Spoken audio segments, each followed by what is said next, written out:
The air was thick with tension as Kyle adjusted his cap and grabbed the last delivery for the night. A seasoned pizza delivery driver, Kyle had become used to strange orders and odder customers. But something about this one felt off. The order had come in minutes. Before closing, a single large pizza with extra cheese requested to be delivered to an isolated house at the edge of town. It wasn't the first time he'd delivered to a remote location, but this address didn't show up on his GPS. The manager shrugged when Kyle hesitated. "Look, just take it. It's an easy tip, and if they're a no-show, we still get paid."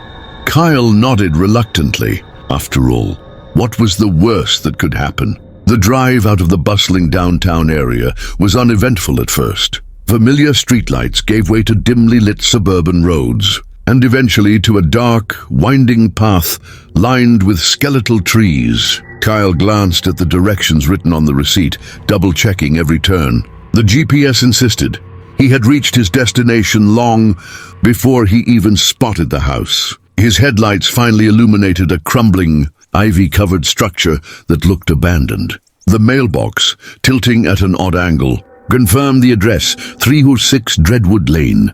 Kyle hesitated, staring at the house. It loomed in the darkness, its windows black holes that seemed to stare back at him. A chill ran down his spine, but he shook it off. "It's just a job," he muttered. "Get in, drop it off, and leave." He stepped out of his car, the night air biting through his thin uniform. The only sound was the crunch of gravel underfoot as he approached the porch. The house exuded decay. The wood creaked ominously as he climbed the steps, and the smell of damp rot lingered in the air. He pressed the doorbell. A hollow chime echoed faintly inside, but there was no response. Kyle knocked twice, harder this time. Still nothing. He considered leaving the pizza on the porch and walking away. But as he turned to do so, the door creaked open slightly. "Hello," he called, peering into the darkness. "Your pizza's here." The faintest of sounds came from inside, a whisper or maybe just the wind. It was enough to send goosebumps racing up his arms. Against his better judgment, Kyle pushed the door open wider. "I'll just set it inside," he said, his voice wavering. The air inside the house was colder than outside, and a faint metallic smell hit him immediately. He stepped into the foyer, holding the pizza box out like a shield. The interior was worse than he had imagined. Peeling wallpaper, shattered furniture, and cobwebs stretched across every corner. A single light bulb flickered weakly overhead, casting eerie shadows that seemed to shift on their own. Kyle set the pizza on a small, dust-covered table near the door.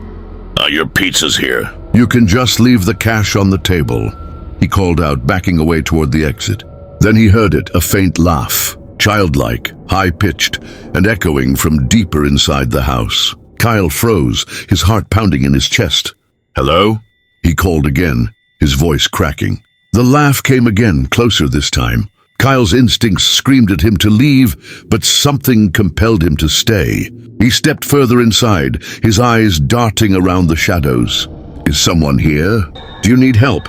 A loud bang erupted behind him as the front door slammed shut, plunging him into near-total darkness. The flickering light overhead went out, leaving him with only the pale glow of his phone screen. Panic surged through him as he fumbled for the door handle, but it wouldn't budge. "Okay, this isn't funny," he yelled, his voice echoing in the empty space. The sound of footsteps, slow, deliberate, echoed from the floor above. Kyle's breathing quickened as he looked up the staircase. A figure stood at the top, barely visible in the dim light. It was small, like a child, but its features were obscured by the shadows. "Hey, kid," Kyle said, his voice trembling. "Are you alone? Where are your parents?" The figure tilted its head, as if confused by the question. Then it began descending the stairs, one slow step at a time. Kyle's stomach churned as he realized something was wrong. The figure moved unnaturally, its limbs jerking at odd angles, as though it were a puppet being controlled by invisible strings. Kyle backed away, his phone shaking in his hand. He turned on the flashlight, aiming it at the figure. The beam illuminated a pale, grinning face with hollow black eyes. Its mouth stretched unnaturally wide, filled with jagged teeth. Kyle screamed and bolted toward the back of the house, his only thought being to find another exit. He stumbled into a kitchen, slamming the door shut behind him. The metallic smell was stronger here, almost overwhelming. He gagged, shining his flashlight around the room. What he saw made his blood run cold. The walls were covered in crude, childlike drawings, scrawled in what looked like dried blood. Figures with hollow eyes and twisted smiles danced around a pizza box in every sketch. In the center of the room stood a large open oven. Inside, something glinted in the light. Kyle edged closer, his breath shallow. It was a pair of glasses, charred and twisted, sitting atop a pile of bones. A low growl echoed behind him. Kyle turned, his flashlight shaking as he aimed it toward the source of the sound. The figure was there, standing in the doorway. Its grin had widened impossibly, stretching from ear to ear. It lunged forward, its movements quick and animalistic. Kyle screamed, throwing the nearest object, a rusted pan, at the creature. It howled, a guttural sound that echoed in Kyle's ears as he sprinted past it, back into the dark hallway. He ran blindly, his flashlight casting frantic beams of light until he found a door that led to the basement. Without thinking, he threw it open and barreled down the stairs, slamming the door shut behind him. The basement was damp and cold, the walls lined with shelves of decayed, unrecognizable objects. Kyle's flashlight flickered, threatening to go out. He pressed himself against the wall, his chest heaving as he tried to quiet his breathing. Above him, the sound of footsteps grew louder. They were no longer slow and deliberate. Now they were frantic, as though the creature was searching for him. The laughter returned, louder and more deranged than before, echoing through the house. Kyle's hand brushed against something soft and cold. He aimed his flashlight at it and recoiled in horror. A pile of discarded delivery uniforms lay in the corner, stained and torn. Among them were name tags, each one bearing a different name, but all from the same pizza chain. Realization hit him like a punch to the gut. He wasn't the first. As the footsteps grew louder, Kyle's flashlight flickered again and finally died, plunging him into darkness. The last thing he heard before the basement door creaked open was the sound of a child's laughter, now joined by dozens of others, echoing from all around him. The last sound Kyle heard before the basement door creaked open was laughter, a chorus of high-pitched, childlike giggles echoing in the suffocating darkness. His breath hitched as he pressed himself against the cold stone wall, his trembling fingers gripping his dead flashlight like a lifeline. Above him, the floor groaned as if a dozen tiny feet scurried about, their chaotic movements punctuated by that same eerie laughter. And then silence. Kyle's heartbeat thundered in his ears as he strained to listen. For a moment he wondered if the nightmare had ended, if perhaps he was alone again. But then came the faintest whisper, so close it felt as if it were inside his head. "Why did you come?" The voice was layered, a symphony of children's voices, some questioning, some mocking. Kyle bit his lip to stifle a scream, his mind racing for an escape plan. The basement was freezing, the damp air thick with the smell of decay. He fumbled in his pocket for his phone, but its screen remained lifeless. The darkness was absolute. Inching forward, Kyle's free hand trailed along the wall, searching for something, anything, that could lead him to safety. His fingertips brushed against the edge of a shelf, knocking over a jar that shattered on the floor. A viscous liquid seeped onto his shoes, its pungent odor making him gag. The sound echoed, and suddenly, the laughter resumed, louder, closer, and more frenzied. He broke into a sprint, his shoes slipping on the slick floor. The basement seemed to stretch endlessly, the walls narrowing as if the house itself sought to trap him. His hand hit a wooden door, its surface rough and splintered. Without hesitation, he shoved it open and stumbled into a smaller room. This room was different, illuminated by the faint glow of phosphorescent fungi clinging to the walls. It revealed an altar at its center. On the altar sat a stack of pizza boxes, each one adorned with the same childlike drawings he had seen in the kitchen. Symbols surrounded the altar, painted in deep crimson that hadn't yet dried. Kyle's stomach churned as he approached the altar. The pizza boxes weren't empty. Inside each was an object, a pair of glasses, a name tag, a frayed piece of fabric. He recognized the logo on one of the name tags, his pizza chain. His hands trembled as he picked it up. The name engraved on it read Alex. Alex had gone missing months ago during a delivery run. Kyle had heard the rumors, but he dismissed them as baseless horror stories. Until now, a rustling noise behind him made Kyle spin around. The creature stood in the doorway, its grotesque grin wider than ever. But now it wasn't alone. Shadowy figures filled the room, their forms flickering like dying flames. Each one bore the same hollow eyes and twisted smiles. They began to chant, their voices a haunting melody that made Kyle's knees buckle. One more. One more. Kyle clutched the name tag, his mind racing for a way out. He glanced at the symbols on the floor, their arrangement triggering a faint memory of something he had read online about protective wards. It was a long shot, but it was all he had. Using his foot, Kyle smudged one of the symbols, disrupting the pattern. The chanting stopped abruptly, replaced by a deafening screech that made his ears ring. The shadowy figures recoiled, their forms flickering violently. The creature lunged at him, but as it crossed the broken symbol, its body convulsed and it let out a guttural scream. Seizing the moment, Kyle bolted for the door. He didn't stop running, not even when the walls seemed to close in on him, or when the laughter returned, now warped and furious. He reached the stairs and scrambled up, his legs burning with effort. The basement door stood ajar, and he burst through it, slamming it shut behind him. The house was no longer silent. It groaned and creaked as if alive, the walls pulsating with an unnatural rhythm. Kyle didn't look back as he sprinted toward the front door, his only thought to escape this waking nightmare. To his relief, the door opened easily. He stumbled onto the porch, gasping for air. The night was eerily calm, the cool breeze, a stark contrast to the chaos he had just escaped. He sprinted to his car, fumbling with his keys as he glanced over his shoulder. The house stood still, its dark windows staring at him like empty sockets. Kyle didn't wait to see if anything followed. He jumped into his car, started the engine, and sped away. His hands gripped the wheel tightly, his knuckles white. As the house disappeared in his rearview mirror, he allowed himself to breathe again. But then his car's radio crackled to life. "One more," the voices whispered.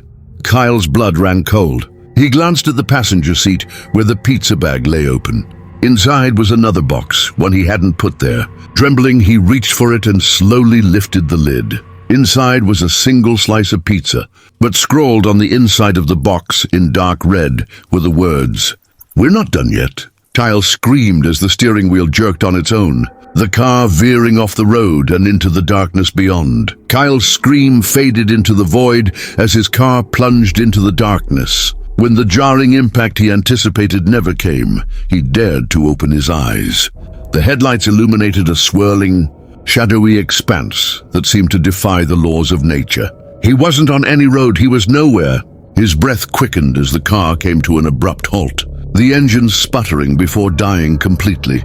The radio crackled again, this time emitting distorted fragments of laughter, interwoven with whispered chants. One more. One more." Kyle gripped the wheel, trembling.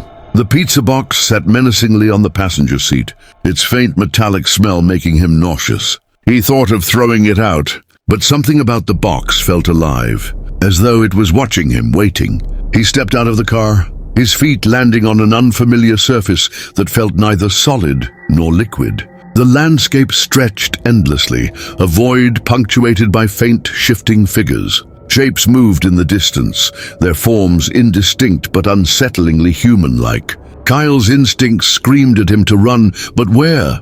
As he turned, he noticed a faint light in the distance, a pale, flickering glow that called to him like a moth to a flame. With no other option, he trudged toward it, the pizza box in hand.